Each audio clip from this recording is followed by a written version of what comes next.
Bien, dando continuidad a si realmente podemos considerar a un niño con altas capacidades o superdotado.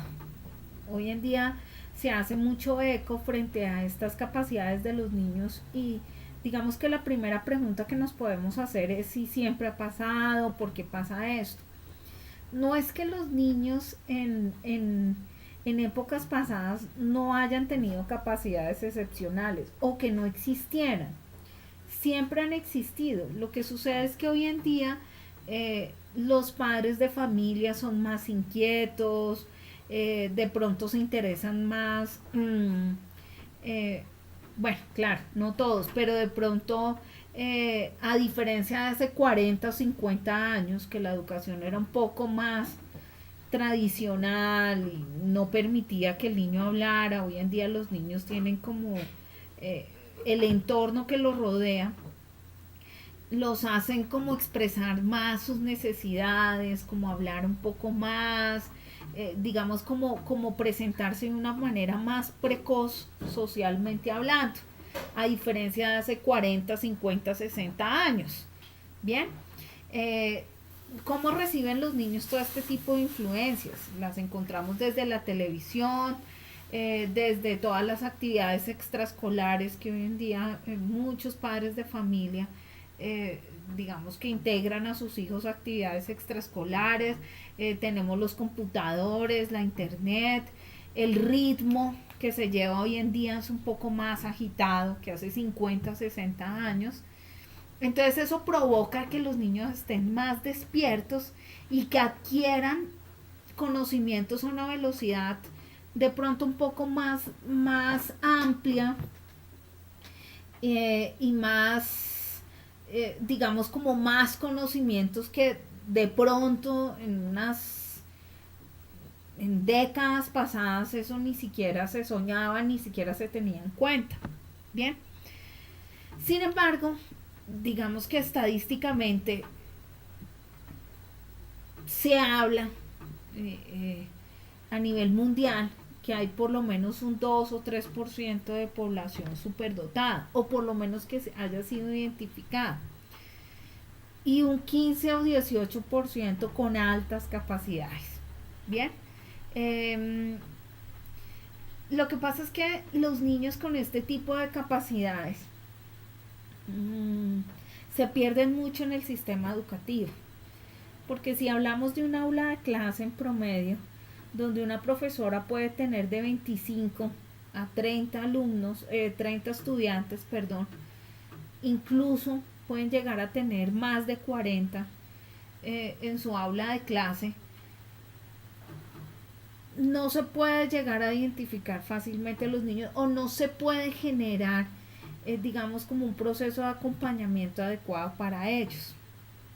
Bien, eh, sin embargo, la Organización Mundial de la Salud, la OMS, define una persona superdotada como aquella que cuenta con un cociente intelectual superior a 130.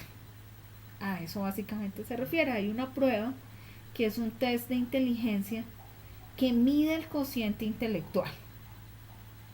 Si ese cociente intelectual es superior a 130, se define a esa persona como superdotada.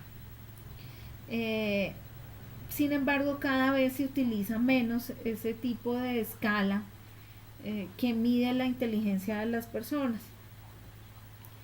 Eh, ¿Por qué? Porque es que los niños superdotados, al igual que los niños con, con otro tipo o con niños con dificultades de aprendizaje, los niños superdotados o con capacidades intelectuales no son fáciles de llevar en un aula de clase, porque ellos también necesitan aprender de una forma muy diferente. Y las aulas regulares no aceptan ni a los niños en situaciones especiales o con necesidades educativas especiales, perdón, ni aceptan a los niños con capacidades eh, intelectuales superiores. Porque en un aula regular, ¿cómo se maneja este tipo de niños? ¿Cómo se puede generar un buen proceso formativo? Si la escuela o el sistema educativo no da brecha para que la profesora pueda trabajar en forma excepcional con él. Es por ello que este tipo de niños suelen perderse en el sistema educativo porque ese estilo de aprendizaje y el ritmo de aprendizaje que lleva al aula regular para ellos no es suficiente. Ellos necesitan ir un camino más adelantado. Entonces la forma de aprender de ellos es absolutamente distinta y diferente de los demás. Sin embargo, quiero hacer un paréntesis y hacer la claridad que todos los niños son especiales. Todos los niños tienen puntos fuertes o virtudes o capacidades en ciertas áreas. Todos. Ustedes pueden ir a mirar en su aula de clases y van a encontrar que hay niños que son muy buenos en la expresión corporal, en la expresión motriz, fina, en la expresión comunicativa oral, en la lógica matemática, en las artes plásticas. Es decir, todos los niños tienen capacidades excepcionales, todos son funcionales en algo. Bien, por eso es que es tan difícil en un aula regular tener 25, 30 niños e intentar valorar el ritmo y estilo de aprendizaje de cada uno. Pero de alguna manera tenemos que generar algún tipo de proceso que sea integral para todos y no desgregue la educación solamente para algunos, que es generalmente esos algunos son los de la media. Bien, sin embargo, estos niños con estas, volviendo a tomar el tema, estos niños con estas capacidades o con estas habilidades, digamos como especiales, ¿cierto? O superdotados, son niños que este tipo de habilidades evidentemente son mucho más avanzadas y requieren un acompañamiento de la familia, requieren un acompañamiento en casa para poder potencializar sus habilidades y asimismo el sistema educativo tiene que ser mucho más abierto para todo lo que estos niños necesitan y quieren aprender y necesitan hacerlo. De esa manera se genera un crecimiento y un aprendizaje adecuado para ellos. Bien, por ejemplo, este tipo de niños son muy curiosos, son más observadores que los demás, utilizan razonamientos y palabras que están más enfáticas hacia una persona adulta. Eso es lo primero que uno observa en estos niños. Su elocuencia, su manera de razonar frente a lo que sucede en el mundo, las conclusiones que saca, no son del promedio medio de sus pares, sino que evidentemente genera una sinapsis y genera una interpretación del mundo mucho más avanzada. Normalmente tienen ideas diferentes o ideas distintas a las comunes o a las que no son muy usuales.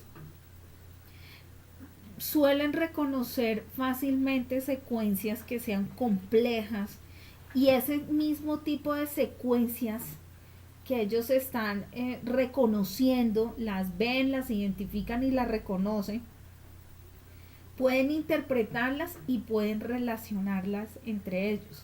Saben tener una buena resolución frente a problemas, encuentran diferentes modalidades de solución, son muy analíticos, y ese tipo de solución a los problemas son mucho más avanzados y mucho más inesperado a lo frecuente con sus pares. Tienen una excelente memoria, hacen preguntas que se salen totalmente de lo cotidiano. Bien, tienen ciertos talentos avanzados, específicamente en el área de las matemáticas, de la ciencia, de la escritura, del arte, la música o la interpretación. Son muy diestros en algo específico. pueden aprender letras, pueden no, generalmente aprenden letras o números a una edad muy temprana y aprenden a leer eh, antes de la enseñanza formal, porque mientras la profesora está listando el método silábico, el niño ya hizo toda una globalización, ya lo relacionó, ya identificó problemas, ya buscó soluciones, ya es diestro en eso y ya lee y escribe. Cuando la profesora hasta ahora está sacando el libro Coquito o de Nacho para empezar a enseñarle a leer a los niños la lectura y la escritura, el niño ya se fue, ya sabe eso. Por eso es que este tipo de modelo de aprendizaje en ellos tan tradicional los bloquea y no los permite crecer. No es fácil para la profesora manejar este tipo de población porque no sabe qué hacer con él. Y el número de niños no le permite, el aula regular no le permite generar una buena estimulación y acompañamiento porque es un niño que ni siquiera necesita estar el año académico en un grado, porque el niño ese grado lo puede sacar en 3 meses y ya se va a otra cosa. El modelo más, digamos, el modelo educativo que puede beneficiar a los niños superdotados o con altas capacidades es un modelo basado en el rendimiento, tal como se hace en Estados Unidos. Bien, hay varios centros educativos o centros de desarrollo donde se está trabajando este tipo de modelo que ya ha sido reconocido para este tipo de estudios, donde podemos ver, se tiene en cuenta la alta capacidad intelectual del niño, la implicación que genera esas capacidades en su cotidianidad y en sus acciones y en sus tareas y en sus cosas cotidianas, y le da un gran énfasis a la creatividad. Bien, ese modelo se llama el modelo de los 3 anillos. Se analizan las características del individuo superdotado, ¿cierto? Y esta combinación de estos tres, digamos, de estas 3 grandes características es donde se puede definir esa inteligencia elevada, donde se le da la posibilidad a ese pensamiento divergente que está basado en la creatividad y se materializa eso a través de la implicación de lo que ellos llaman la tarea o implicación en la tarea. Bien, entonces este modelo basado en el rendimiento es un poco más libre para el niño, se valora más sus capacidades y se trabaja desde eso. Si ustedes me preguntan, para mí la educación debería estar manejada desde unos objetivos de aprendizaje que estén acorde a las capacidades de los niños y los permitan hacer efectivo su rendimiento, sean niños con capacidades intelectuales excepcionales, sean niños en situación de discapacidad cognitiva, lenguaje, psicológica, emocional. A los niños hay que soltarlos y dejarlos ser. Ya ni siquiera debería existir las paredes en las aulas de clase. Los niños ni siquiera deberían tener uniforme. Deberían salir a crear, a crecer, a desarrollar todo lo que su cerebro es capaz de hacer. Así se beneficia desde el niño que tiene un trastorno o tiene un síndrome, porque va a un ritmo y un estilo de aprendizaje adecuado para él y se le permite ser. Y asimismo el niño que que es superdotado, que tiene capacidades intelectuales superiores o que supera esas capacidades intelectuales a la media, el niño también puede crecer y puede hacer muchas cosas y se puede especializar en las distintas áreas donde él se siente a gusto. Bien, ese alto grado de dedicación a las tareas, a lo que ellos llaman tareas, es donde se origina realmente esos niveles de creatividad en el niño. Bien, este modelo básicamente está basado en las inteligencias múltiples, que vale la pena que ustedes las observen. Bien, a través del video de inteligencias múltiples, porque la inteligencia no es una unidad, no es uno, la inteligencia es un todo. Todos somos buenos en esa integralidad. Yo oigo, yo escucho, yo hablo, yo esto, pero yo soy de pronto, tengo más énfasis en algo. Lo mismo ocurre con los niños. Entonces los invito a que vean el video de inteligencias múltiples. Con esto básicamente creo que ya hacemos un abordaje, digamos como de los trastornos un poco más frecuentes. Vuelvo y les hago la invitación a utilizar las escalas del desarrollo, la escala abreviada del desarrollo, que maneja los 4 grandes áreas, que es la audición lenguaje, que es la cognitiva, que es la motriz fina adaptativa, que es la motriz gruesa. Vale la pena que ustedes la utilicen porque eso nos permite hacerle seguimiento a los niños, nos permite ver en qué etapa están y nos permite generar estimulación adecuada para cada uno de ellos desde su ritmo y estilo de aprendizaje. Nos permite saber en qué momento debo hacer una remisión a un especialista, ¿bien? Y nos da el argumento que puedo darle al especialista. Nos permite, nos invita a hacer una observación a través de un diario de campo que ustedes desde ya tienen que empezar a construir con los niños de su aula. No es el famoso observador que se trabaja en las escuelas o en los colegios o en los jardines, sino un diario de campo de observación donde yo estoy observando a ese sujeto en su día a día y estoy tratando de identificar dónde vienen sus miedos, cuáles son sus capacidades, por qué actúa así. Esto es muy valioso, especialmente para los niños que estén presentando algún tipo de situación adversa o estén presentando algún tipo de dificultad en su aprendizaje. Bien, no dejar de lado la escala del desarrollo neurológico Bailey, esa es la que permite observar la evolución del niño desde su desarrollo neurológico y de ahí yo puedo descartar muchas cosas. Recuerden que los niños son individuos que sienten, que perciben, que actúan, que son sujetos distintos a los demás. Y el día que nosotros, los profesores, entendamos eso en nuestros niños, vamos a hacer mucho más agradables la educación para ellos y su proceso de desarrollo y enriquecimiento.